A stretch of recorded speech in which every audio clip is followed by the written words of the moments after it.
Bonjour tout le monde. Nous allons vous présenter un sujet très important dans le domaine d'informatique, qui est les spams.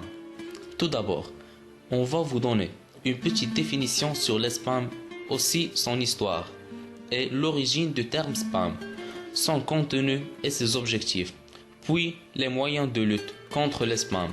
Ensuite, l'aspect juridique. Aussi, comment se protéger contre les spams et comment bloquer les spams. Puis, la suppression des spams.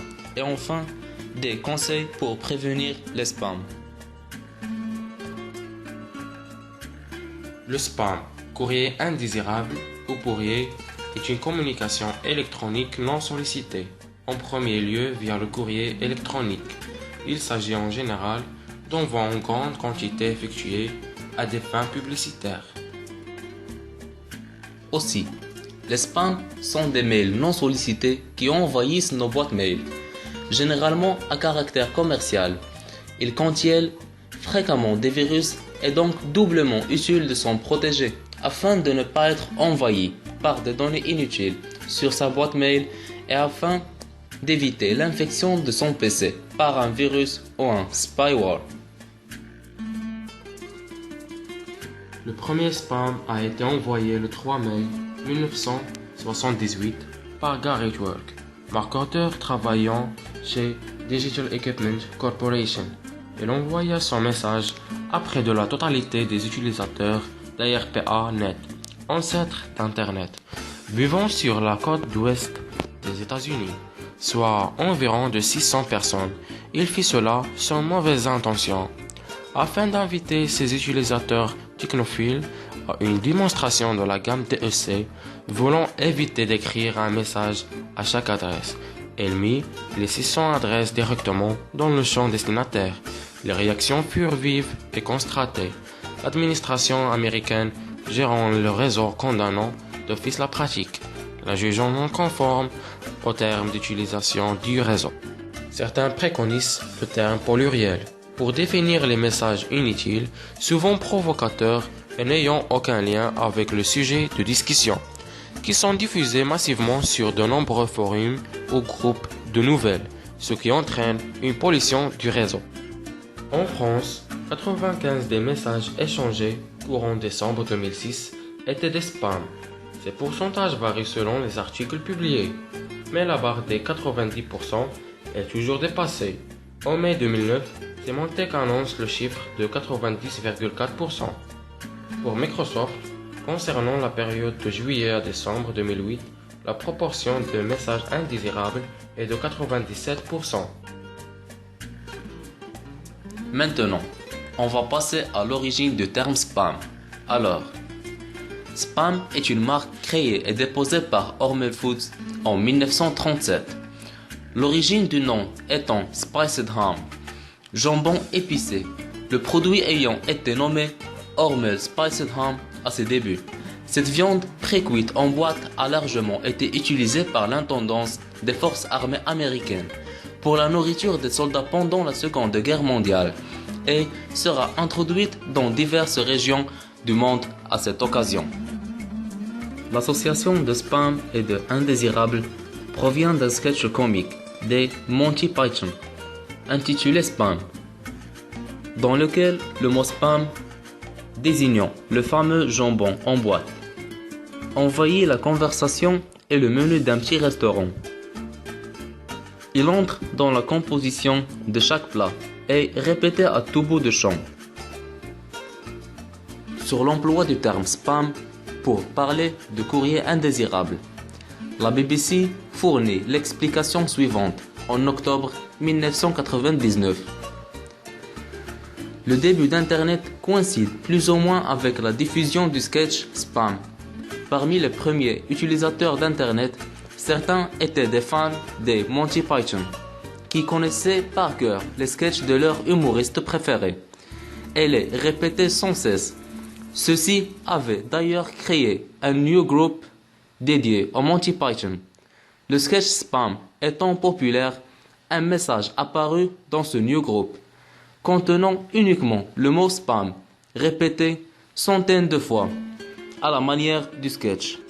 Ce message fut repris régulièrement et finit par atterrir dans d'autres newsgroups où il continua à être diffusé. C'est ainsi que le fait de poster des messages sans référence au thème d'un newsgroup finit par être appelé spamming.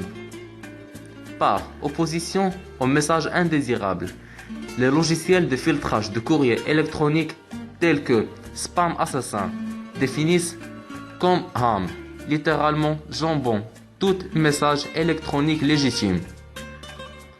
Le verbe spammer est souvent utilisé dans le langage familier pour qualifier l'action d'envoyer des messages indésirables.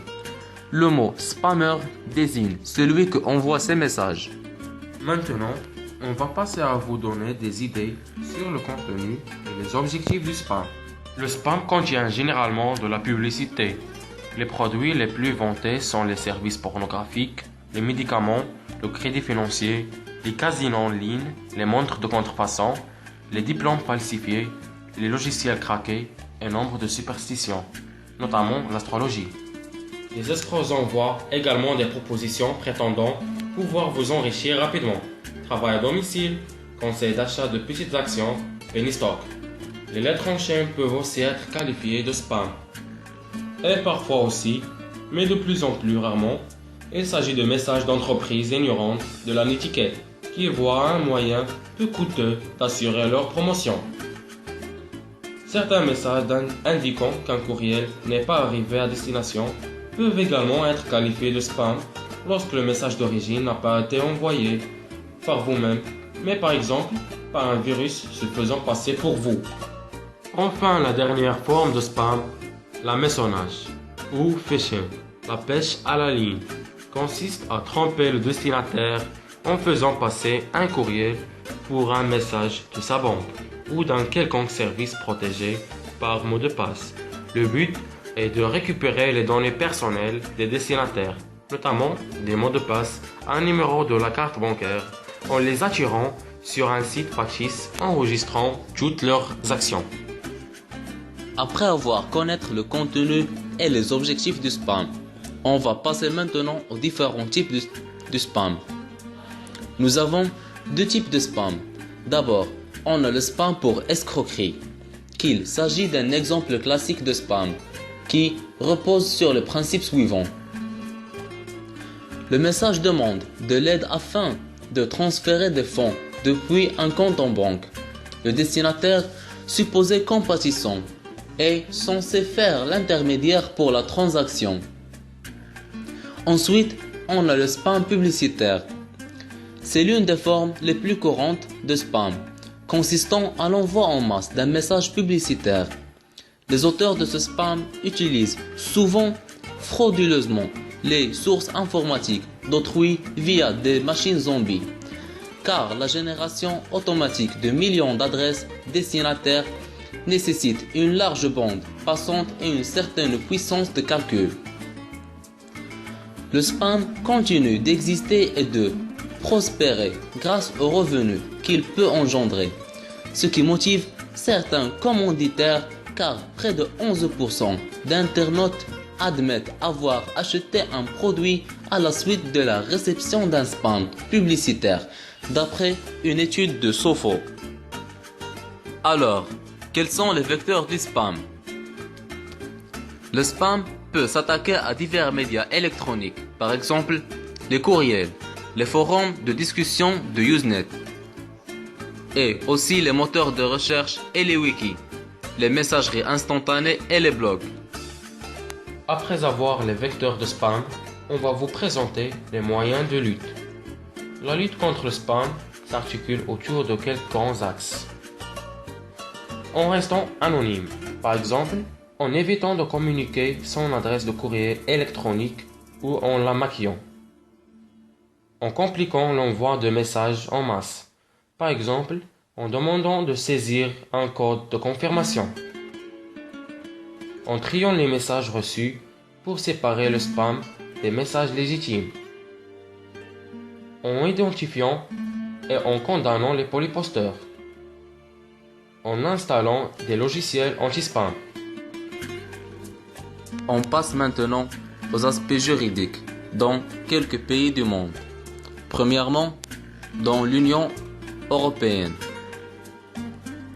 La directive du 24 octobre 1995 relative à la protection des personnes physiques à l'égard du traitement des données à caractère personnel et à la libre circulation de ces données prévoit que les données à caractère personnel doivent être traitées loyalement et licitement, avec le consentement clair à la personne concernée.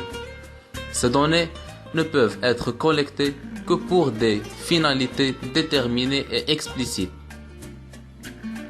La directive du 12 juillet 2002 sur la protection de la vie privée dans le secteur des communications électroniques prise l'interdiction d'envoi de messages commerciaux non sollicités en instaurant le principe dit de l'opt-in. Un opérateur doit obtenir le consentement du destinataire avant de lui envoyer les messages commerciaux. En France, le principe introduit par la directive européenne a été transposé en France par la loi du 21 juin 2004 pour la confiance dans l'économie numérique et figure désormais à l'article loi 34.5 du Code des postes et des communications électroniques, repris à l'article loi 121.20.5 du Code de la consommation, et interdite la prospection directe au moyen d'un automate d'appel, d'un télécopieur ou d'un courrier électronique utilisant, sous quelque forme que ce soit, les coordonnées d'une personne physique qui n'a pas exprimé son consentement préalable à recevoir des prospections directes par ce moyen. La Commission nationale de l'informatique et des libertés indique qu'un formulaire doit demander le consentement d'une personne à l'envoi de messages commerciaux à son adresse. La case correspondante ne doit pas être précochée. Même si le message est envoyé de manière légale, le courrier de prospection doit proposer au destinataire un moyen simple de refuser toute utilisation ultérieure de ces données, de ces coordonnées. La formation contentieuse de la Commission a prononcé une sanction pécuniaire de 20 000 € le 12 janvier 2012 à l'encontre d'une société qui utilisait les numéros de téléphone des internautes contenus dans des petites annonces diffusées en ligne CNIL. La délibération relève 4 manquements à la loi informatique et liberté commis par la société DSE France: absence de consentement des prospects, absence des mentions légales relatives à l'identité du responsable de la collecte et de ses finalités, absence des mentions légales relatives au droit d'opposition, d'accès ou de rectification de la collecte, absence de prise en compte des plaintes adressées par les prospects aux responsables de la société DSE France. La récupération des adresses électroniques sur le web ou sur des forums de discussion de manière automatique, elle est même interdite. L'article 226-18-1 du Code pénal, introduit par une loi de 6 août 2004, punit de 5 ans d'emprisonnement et de 3 000 €, demande un traitement de données à caractère personnel concernant une personne physique malgré l'opposition de cette personne. Lorsque ce traitement répond à des fins de prospection, notamment commerciale, même pour des faits antérieurs à la loi du 6 août 2004, la Cour de cassation avait déjà confirmé l'interdiction d'utiliser des robots. L'interdiction d'utiliser des robots collecteurs d'adresses électroniques en se basant sur l'article 226-18 du Code pénal qui réprime le fait de collecter des données par un moyen frauduleux, déloyal ou illicite, ou de procéder à un traitement d'informations nominatives malgré l'opposition de la personne. Aux États-Unis, les États-Unis ont développé une législation anti-spam au niveau d'un grand nombre d'États, ainsi qu'au niveau fédéral. Le mécanisme est celui de l'opt-out, c'est-à-dire que le destinataire de messages commerciaux doit avoir la possibilité de demander à ne plus recevoir ces messages, alors que le système européen n'est plus restrictif pour les auteurs de messages commerciaux, exige un consentement a priori du destinataire, opt-in. Maintenant, on va voir le spam et le piratage. Techniquement, l'envoi du courrier en masse demande des ressources importantes. Les spammers n'en disposent pas forcément et ils souhaitent en outre masquer ou effacer toutes les traces de leur activité frauduleuse. Pour cela, ils attaquent très couramment des machines tierces, notamment pour les transformer en machines zombies. En France, il est donc fréquent que, du point de vue juridique, les expéditeurs de spam tombent également sous le coup des articles 323.1 et suivants du Code pénal. Après avoir connaître les aspects juridiques, on va passer à comment se protéger contre les spams. Parmi ces méthodes, le filtre anti-spam. Tout d'abord, il est impératif d'utiliser un filtre anti-spam. En effet, certains logiciels permettent de faire le tri automatiquement entre les vrais mails et les spams. Aussi, de plus en plus de messageries proposent ce service, Gmail, Hotmail, etc. Elles trient directement les mails qu'elles considèrent comme des spams et les transfèrent dans un dossier, courrier indésirable ou spam. Ce dossier est vidé régulièrement et consultable à tout moment. Il est donc possible de vérifier que tous les mails redirigés dans ce dossier sont bien des spams. Si un de ces mails n'est pas un spam, il suffit alors de transférer le mail dans la boîte de réception principale. De cette façon, tous les mails envoyés par cet expéditeur seront désormais reçus dans la boîte de réception principale. La deuxième méthode est ne pas utiliser son adresse mail sur le net. Alors, si vous participez des forums ou des blogs, ne pas utiliser votre adresse mail principale. En effet, les personnes qui envoient des spams forment des listes d'adresses mail à partir de données qu'ils trouvent sur Internet, notamment sur des forums ou des blogs. Il est donc conseillé de créer une adresse mail secondaire que vous n'utilisez que pour votre navigation sur Internet. De la même façon, ne pas écrire en toutes lettres son adresse mail sur un site Internet. Par exemple, il est conseillé d'utiliser une adresse mail particulière du genre, par exemple, accueil@siteinternet.com. Pour la troisième méthode, ne pas opter pour une adresse mail trop facile. Des ordinateurs chargés d'envoyer des spams créent des listes d'adresses mail potentielles. Pour cela, ils utilisent souvent les grands sites de courrier électronique, par exemple hotmail.com ou hotmail.fr et gmail.com, etc. et essayent différentes combinaisons. Si vous avez un nom et un prénom standard tel que Michel Dupont, il est préférable de ne pas opter pour une adresse mail du type michel.dupont@hotmail.com. En effet, ce genre d'adresse se retrouvera très rapidement sur des listes de spammers. Maintenant, on va savoir comment réagir face à un spam. Lorsque vous recevez un spam, ne pas l'ouvrir. Tout d'abord, il peut contenir des virus qui contamineront votre ordinateur lorsque vous ouvrirez le message.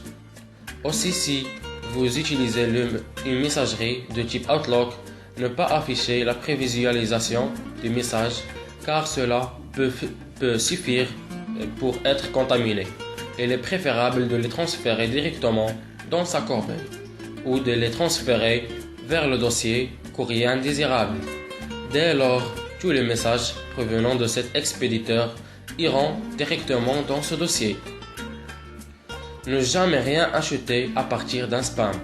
Ne pas cliquer sur les liens dans un spam à partir du moment où vous aurez ouvert un spam, voire même acheté quelque chose à partir de celui-ci.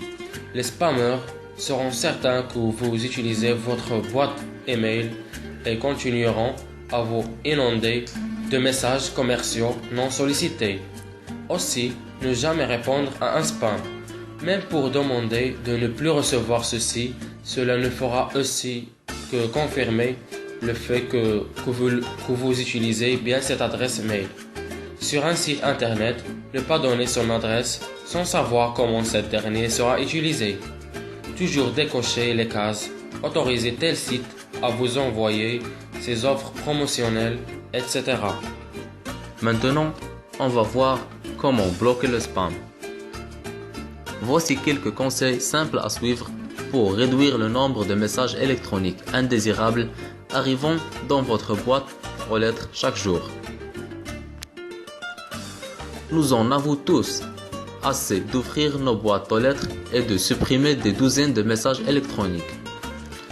Nos vies sont déjà assez remplies sans avoir à passer au crible des douzaines. Des douzaines de messages douteux chaque matin. Selon un rapport de 2013, 69% des messages électroniques sont des messages de spam. Alors, question cruciale. D'où vient ce spam et comment faire pour vous en débarrasser définitivement? Et existe-t-il des lois contre ce fléau? Bien sûr, mais cela n'empêche pas les spammers de continuer leur envoi massif, comme vous l'avez certainement constaté. Expliquons la situation. Plusieurs pays ont leurs propres lois pour empêcher l'envoi de messages électroniques indésirables. Au Royaume-Uni, une loi de régissant la vie privée et les communications électroniques est entrée en vigueur en 2003.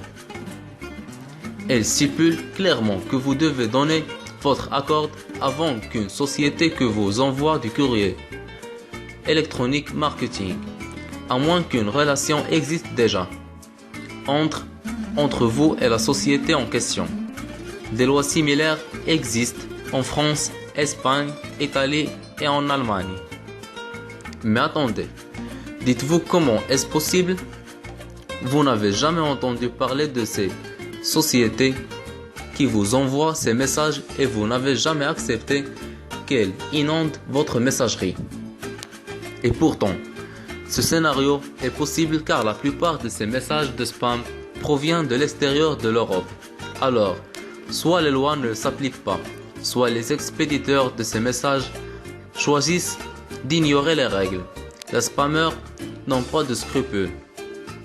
Rassurez-vous, cependant, il vous suffit de suivre quelques conseils simples pour réduire le nombre de messages électroniques indésirables arrivant dans votre boîte aux lettres chaque jour. Maintenant, on va vous donner des conseils pour prévenir le spam. Ne répondez pas. Répondre par un message incendiaire peut vous soulager sur le moment, mais il ne faut surtout pas le faire. Vous ne feriez qu'aider les spammers en leur indiquant qu'ils disposent d'une adresse bien réelle. Et au final, vous pourriez recevoir encore plus de messages de spam. Vous obtiendrez le même résultat si vous cliquez sur un texte pour vous désinscrire de leur liste de diffusion marketing, à moins que le message ne provienne d'une société réputée ayant pignon sur rue dans votre pays. Cliquez dans un message électronique non sollicité et un signal pour l'expéditeur. Vous avez ouvert son email et il peut vous envoyer encore plus. La deuxième conseil, c'est bloquer toutes les images. Même si vous ne répondez pas et ne cliquez nulle part dans un message de spam, les spammers peuvent détecter que vous avez ouvert un message en vérifiant si l'une des images incluses s'affiche sur votre écran. Parfois, cet message ne dépasse pas un pixel, ce qui est trop petit pour que vous puissiez le remarquer. Ne prenez pas de risques et bloquez toutes les images dans votre application de messagerie électronique. Cherchez du côté du menu Options ou Outils de l'application de messagerie que vous utilisez. Notez que certains clients de messagerie bloquent les messages et les images par défaut. Troisièmement, protégez votre adresse électronique principale.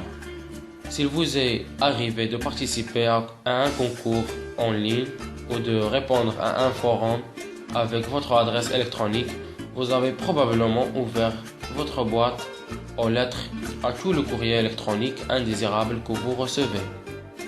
De nombreux concours sont organisés uniquement dans le but de récupérer des adresses et il existe par ailleurs des programmes qui scrutent Internet à la recherche d'adresses électroniques. Pour éviter de vous faire piéger et de donner votre adresse, pensez à créer une autre adresse électronique spam OK, qui ne soit ni votre adresse personnelle ni votre adresse professionnelle. Vous pouvez également utiliser des services de messagerie électronique qui restent actifs moins d'une heure. Recherchez les sur Internet. Sécurisez davantage votre adresse électronique en l'écrivant sous une forme que seul un être humain peut comprendre, comme adresseélectronique.com, avec des instructions pour supprimer les espaces. La quatrième conseil, c'est utiliser de puissants filtres anti-spam. Cela semble facile, mais l'efficacité du filtre peut dépendre de plusieurs facteurs. L'application est-elle à jour contre les nouvelles tendances de spam? Bon, c'est le jeu du chat et de la souris. Et c'est à qui sera le premier dans la guerre de messages indésirables. Donc le moindre retard dans la mise à jour de votre logiciel de protection et toute information obsolète peut entraîner des résultats inefficaces. Mettez vos contacts connus en liste blanche et marquez tous les messages non sollicités comme du courrier indésirable. Ces petites précautions peuvent prendre quelques minutes, mais c'est un très bon investissement. Cela pourra aider votre client de messagerie à reconnaître le courrier légitime et celui qui ne l'est pas. La plupart du courrier indésirable existe car il est relativement facile à envoyer, même s'il enfreint quelques lois. Même un taux de réponse incroyablement faible de 0,001%. Ça rêve quand même profitable quand on sait que ce message sont envoyés à des millions de personnes mal intentionnées. Oh oui, ennuyeux, certainement, mais il doit toujours y avoir quelqu'un quelque part pour répondre à ces messages. Sinon, les spammers arrêteraient de les envoyer. Passons maintenant à la dernière conseil, Norton Internet Security. Pour vous aider à bloquer le spam facilement, il filtre automatiquement ces messages ennuyeux et les supprime avant même qu'ils n'atteignent votre boîte aux lettres. Découvrez le fonctionnement de cette application et comme elle vous protège. Maintenant, on va passer à la suppression du spam. Pour supprimer du spam de votre boîte de réception, premièrement, il faut sélectionner le message à signaler. Deuxièmement, cliquez sur le bouton spam dans la barre d'outils située au-dessus de la liste des messages. Vous pouvez également procéder de la même manière si le message est ouvert.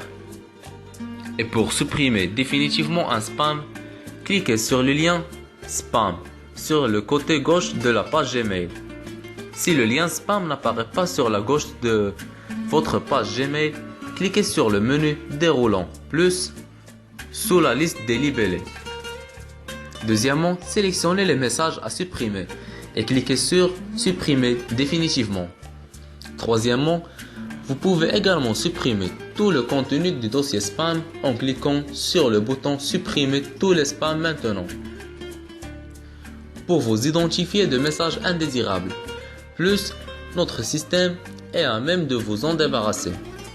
Si le système ou vous-même identifiez comme spam un message qui n'en est pas, sélectionnez-le et cliquez sur non spam en haut du message. Si vous l'avez marqué en tant que spam, vous pouvez également cliquer immédiatement après sur annuler pour le récupérer. Pour conclure, les spams ou pourriers ne sont pas nécessairement dangereux en soi, mais peuvent éventuellement le devenir.